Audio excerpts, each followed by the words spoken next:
During the Second World War, the Luftwaffe was responsible for both air and ground defense. However, as the war progressed, it struggled to counter the growing number of Allied aircraft. In the absence of effective air cover, conventional anti-aircraft guns proved insufficient, prompting a search for alternative solutions. This led to a variety of proposals and projects, many of which range from impractical to outright absurd.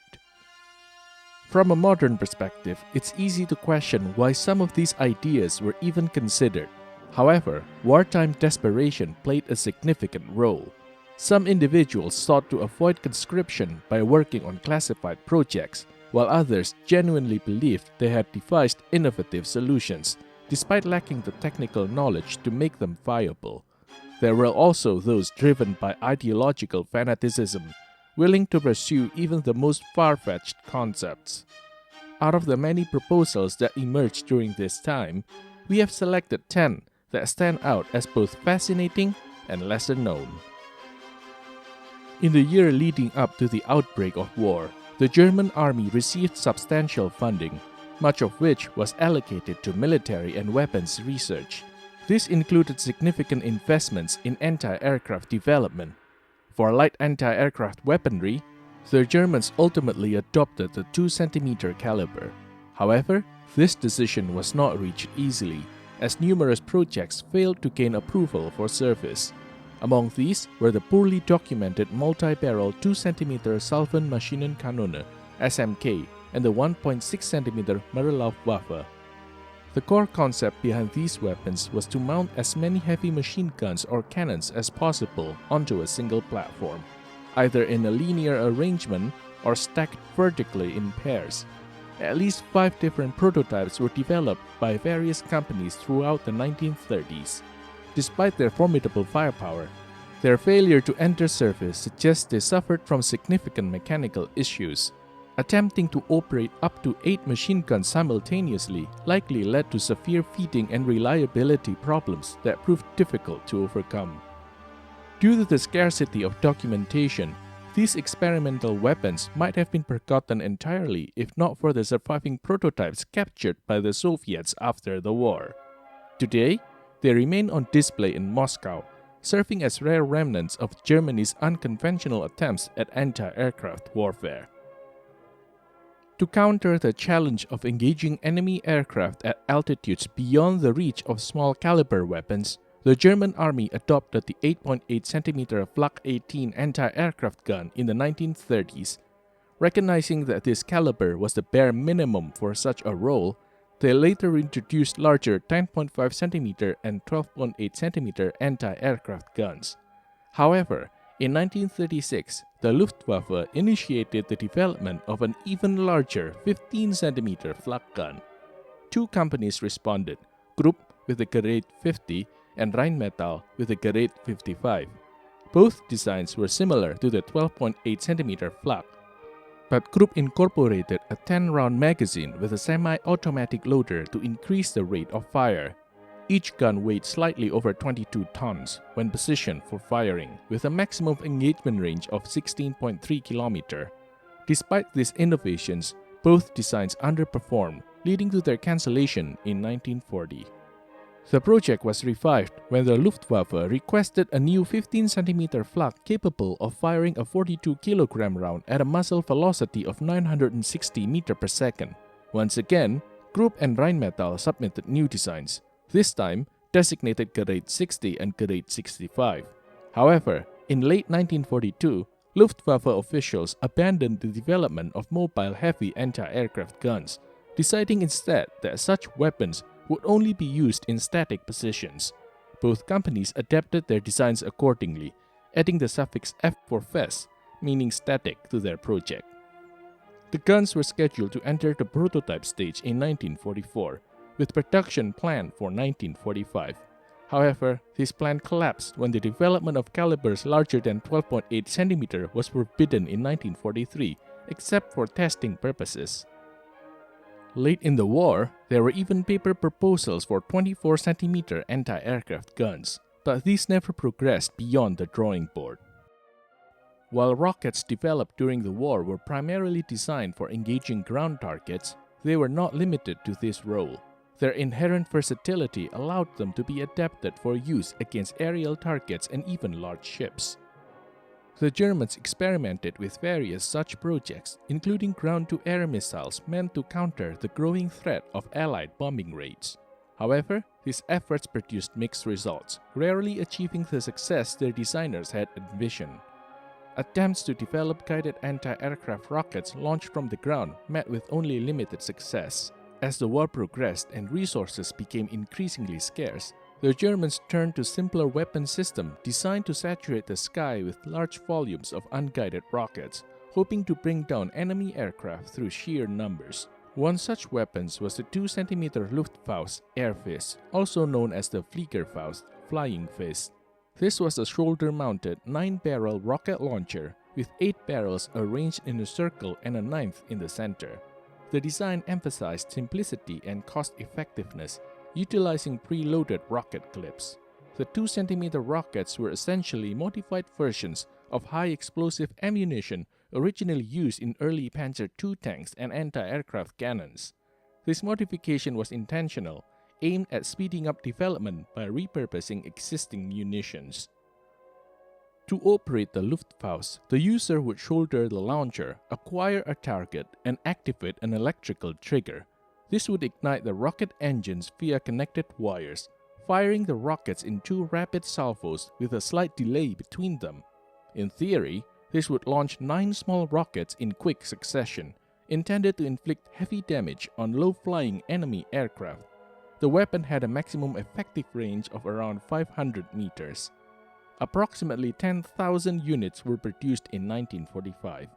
Based on surviving photographs, it appears that some were issued to frontline troops, though their actual combat effectiveness remains uncertain. Another unguided rocket launcher system developed by the Germans was a 73mm Fernet. The word Fern refers to a type of warm alpine wind, while Gerät translates to device. Somewhat ironically, this rocket was initially used by specialized German propaganda units to distribute leaflets over enemy lines. However, as the war progressed and the demand for anti-aircraft weaponry increased, these rockets were repurposed for military use. The Fern rockets were 28 cm long and carried a 2.74 kg warhead equipped with a nose percussion fuse for detonation upon impact. To protect ground crews, they also featured a timed self-destruction mechanism, ensuring that any rocket failing to hit a target would detonate after a set period. The rockets were fired from Fernet launchers, which consisted of 35 rocket tubes arranged in a grid pattern. The system included a protective operator compartment for the crew. 2 mounting variations existed, a static version bolted onto a metal or concrete base and a mobile version mounted on a 2-wheel carriage borrowed from the 3.7 cm flak anti-aircraft gun. The weapon was based on the same saturation fire principle as other German anti-aircraft rocket systems. By launching a large number of rockets at once, the idea was to create a barrage in the enemy's flight path, increasing the chances of hitting fast-moving aircraft. A limited number of Fernet launchers were built and deployed near the end of the war, primarily defending bridges along the Western Front. A few were notably positioned around the Remagen Bridge in 1945. However, their effectiveness in combat remains unclear, as they generally struggled to engage fast-moving targets successfully. Near the end of the war, Skoda, one of pre-war Czechoslovakia's major arms manufacturers, was developing a multi-purpose weapon system designed to engage both ground and aerial targets. After Germany occupied Czechoslovakia in 1939, Skoda facilities were captured intact, and the company was soon tasked with continuing the weapon research. This particular system featured a 16-tube rocket launcher, designated the 10.5 cm Raketenwerfer, mounted on a modified 8.8 cm flak anti-aircraft gun mount.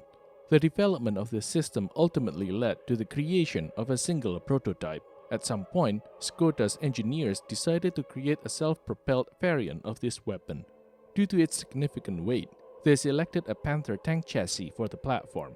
It is possible that other older tank chassis were also considered, but they were likely deemed unsuitable due to weight constraints.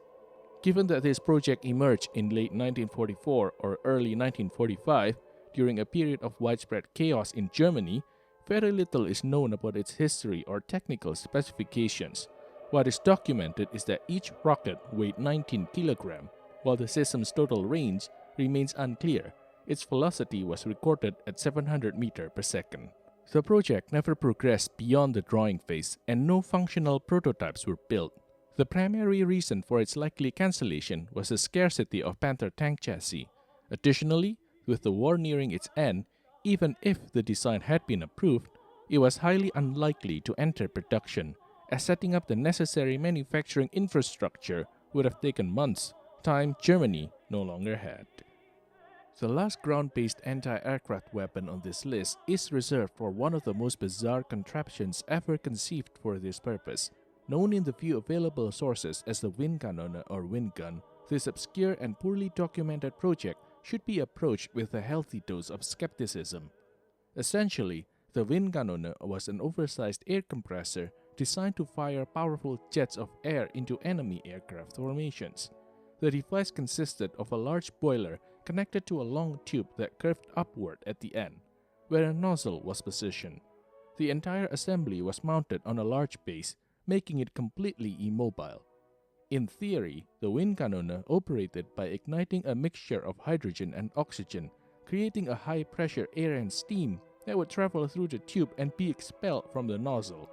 While the feasibility of this so-called weapon is highly questionable, German experiments reportedly demonstrated that it could destroy small brick walls and even penetrate 2.5 cm thick wooden boards at a distance of around 200 meters. The Windcannon was even field-tested as a fixed installation at an unspecified bridge over the Elbe River. Unsurprisingly, its operational performance was unimpressive, failing to have any significant impact on enemy aircraft. The aerodynamic shape of aircraft effectively neutralized the weapon's effects, while its limited range and static nature meant that hitting a moving target was nearly impossible. Additionally, the airjet rapidly lost energy over distance, further diminishing its effectiveness. In the end, the Windcannon serves as yet another example of the increasingly desperate and impractical projects pursued by Nazi Germany as the war neared its inevitable conclusion. Besides seeking ways to bring down enemy bombers from the ground, the Germans also developed various weapon systems to enhance the firepower of their aircraft. Once again, different rocket designs and calibers were tested in this role. One of the more common weapons was the 21 cm Wurfgranate, adapted from the Nebelwerfer 42 rocket used by ground forces. Typically, one or two rocket launching tubes were mounted on the wings of German aircraft. While these rockets were highly destructive, they also created significant drag, reducing the aircraft's speed and maneuverability. To address this issue, German engineers experimented with a 6-round rotating magazine launcher, installing inside the nose of the Me-410. However, during testing, the rocket exhaust backblast caused severe structural damage to the aircraft's frame, ultimately leading to the project's abandonment. Due to the increasing defensive armament of Allied bombers, German fighters often struggled to get close enough to engage them effectively. One tactic the Germans employed was attacking from below, targeting the bombers' underbellies, as this area was less protected. For this role, they primarily used upward-firing cannons mounted on the fuselage of heavy fighters. Near the end of the war, the Germans introduced an automated weapon known as the SG-500 Jägerfaust. This system consisted of several rifle-like tubes that fired 5 cm rounds using a muzzle-loaded propellant charge. While the weapon itself might not seem revolutionary, two key features set it apart from conventional armaments. First, the tubes were mounted on the aircraft's wing root or fuselage and were aimed upwards to strike bombers from below. More intriguingly, the Jägerfaust featured an optical sensor that automatically triggered when it detected a shadow overhead, presumably that of an enemy aircraft. However, this system carried the risk of accidental friendly fire.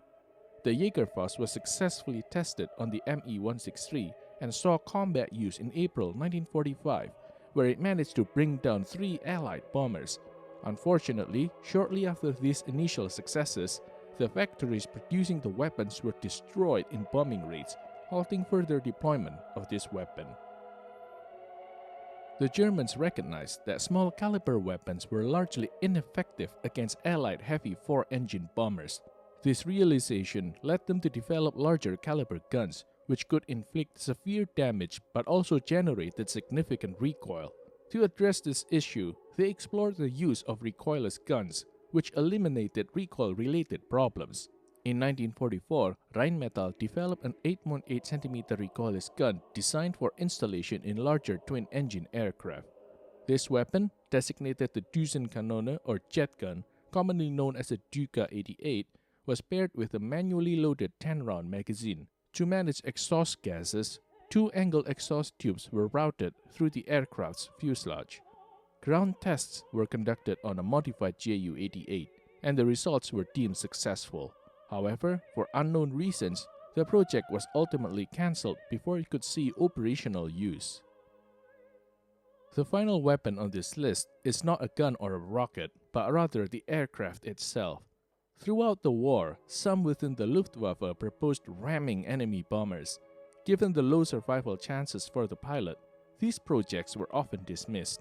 However, by 1944, as desperation grew, the idea was revived as a potential last-ditch solution. Unlike the Japanese kamikaze approach, the Germans aimed to design aircraft sturdy enough to give pilots a theoretical chance of survival. One such project was the Zeppelin rammer, which was to be towed into the sky and released near enemy bomber formations.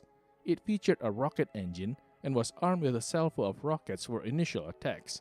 After firing, the aircraft would ram enemy bombers using its reinforced wing edges, which were plated with 3 cm thick metal sheets. A small production order of 16 aircraft was placed, but the project was cut short when Allied bombers destroyed Zeppelin's production facilities. While intentional ramming was never a formal Luftwaffe tactic, it did occasionally occur, whether by mistake or sheer desperation. In March 1945, the Luftwaffe formed a special volunteer unit known as the Sonderkommando Elbe, led by Oberst Hajo Hermann. The unit's mission was to ram enemy bombers using stripped-down Me-109 fighters, which had their armament reduced and armor removed to maximize speed and maneuverability. The unit saw action on April 7, 1945, when they attacked large Allied bomber formations. The battle was chaotic as the bombers were heavily escorted by fighters. Despite these challenges, Sonderkommando Elbe reportedly downed 12 B-17 bombers, but at a steep cost, losing around 45 aircraft in the process. No further missions of this kind were conducted after this operation. This wraps up our look at another unusual German aircraft proposal from World War II. What do you think of our selection of weapon systems? Are there any you'd like to add to a video like this? Let us know in the comments. If you enjoyed this content and want to see more, hit the subscribe button so you never miss a video. And don't forget to check out our extensive collection of articles over at plain-encyclopedia.com. Thanks for watching.